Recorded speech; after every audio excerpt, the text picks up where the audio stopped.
Oh, hi. This is Lisa with John James Audubon State Park. It's Wild Wednesday. I am out here soaking up a little bit of sunshine along our recreation lake, enjoying a little break with getting some sugar today. Did you know that there's actually something around us all the time that likes to soak up the sunshine and get a drink and make its own sugar? Yeah, there is. It's called a tree. Trees are actually factories.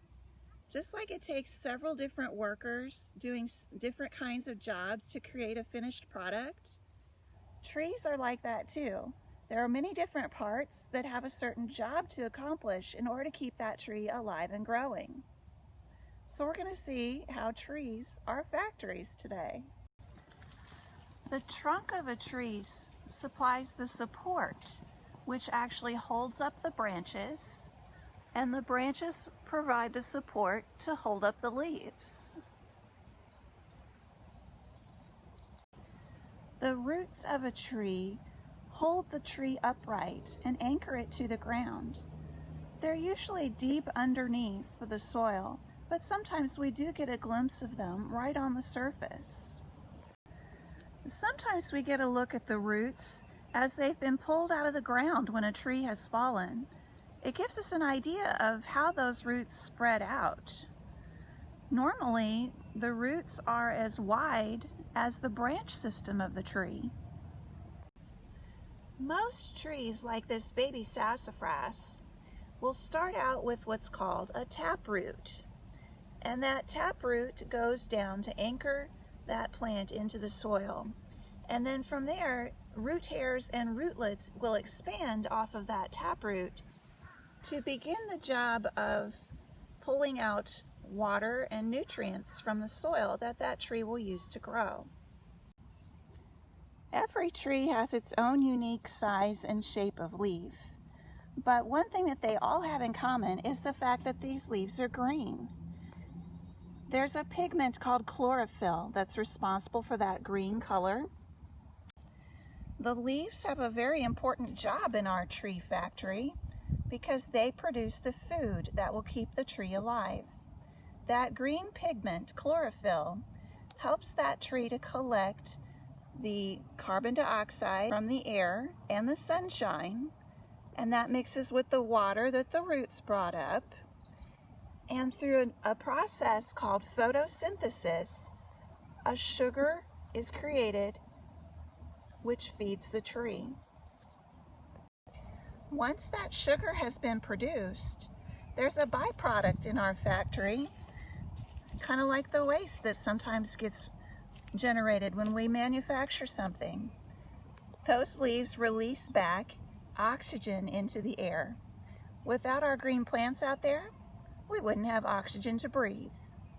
Another thing we can easily notice about a tree is what's on the outside of it, the bark.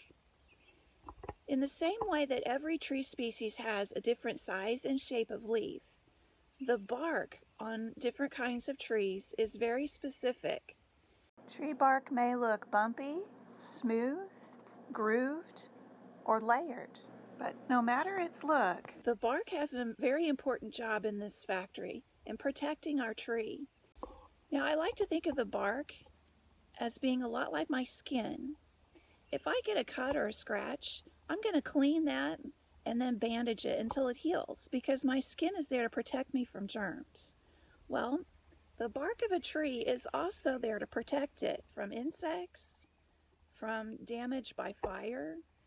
If the weather is extreme, like extreme heat or extreme cold and ice, it protects that tree. Animals can come and scratch it as they climb. There's a lot of things that can happen to a tree, and that bark covers it, holds it together, and keeps it safe. Now we have to go inside this tree to see how the factory works. There are parts inside the trunk that enable this tree to do the things it needs to do to survive. There are 4 basic parts inside the tree which we need to understand their function so that we can see how this tree factory works. One would be the heartwood, and that is the very center of the tree. it is a very important part because it's the core of its strength that's holding it upright. However, our heart keeps us alive, pumping our blood through our bodies. The heartwood of the tree is actually dead wood. It was alive at that tree's beginning, but has since died off. The other parts that are important are the sapwood, the cambium, and the phloem. The layer of the tree next to the heartwood is called the sapwood, and for that I brought a bucket with me because that helps me remember what sapwood's function is. You carry water in a bucket, right? Well, sapwood brings the water and nutrients up from the roots and carries it up to the rest of the tree. After it ages, those cells become part of the heartwood. The next part of our factory to think about is the cambium layer. This is a very thin layer of growing tissue inside our tree that is responsible for new wood cells being made. So as the tree grows, it has to produce new wood in order to get bigger. So the cambium produces that new wood and the girth of the tree gets wider and wider. If you've ever noticed a cut tree, you'll see these stripes on the inside. Those are growth rings, and that's showing the cambium in action. As the tree grows, it produces rings. There's one more component to our tree factory, and I brought something else to help me remember how this one functions too. I brought a pipe. Now, do you remember how the leaves are collecting sunshine and carbon dioxide and using the water from the roots to produce a food that feeds the tree, a sugar? Well, somehow that sugar has to be transported to the rest of the tree in order to nourish it. So if you'll think about a pipe for a minute, a pipe brings water into your house to your faucet and your sink, and then there's also a pipe in the drain which collects the used water and takes it back out of your house. Well, there's sort of a system of pipeline inside of a tree as well. It's called phloem.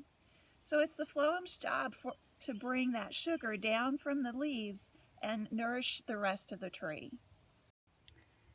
If you come across a downed tree somewhere that's been cut with a chainsaw, that's a perfect opportunity to see if you could count the growth rings from the tree.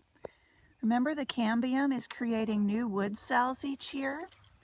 Well, as the growing season begins, you'll get a light color ring, and then as the growing season slows down and that tree prepares for fall, you'll get a darker ring as it stops its growth for the year.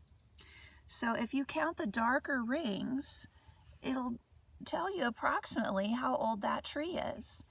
And as I counted this one, I could always be several years off, of course, because it's difficult to do.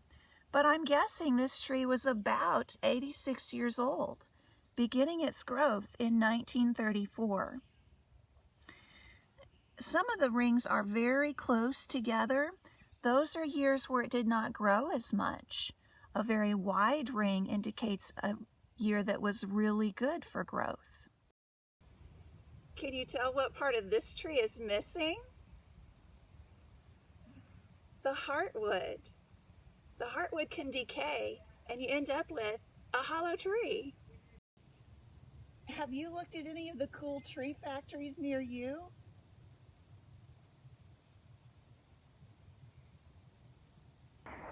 Join me again next week for another edition of Wild Wednesday.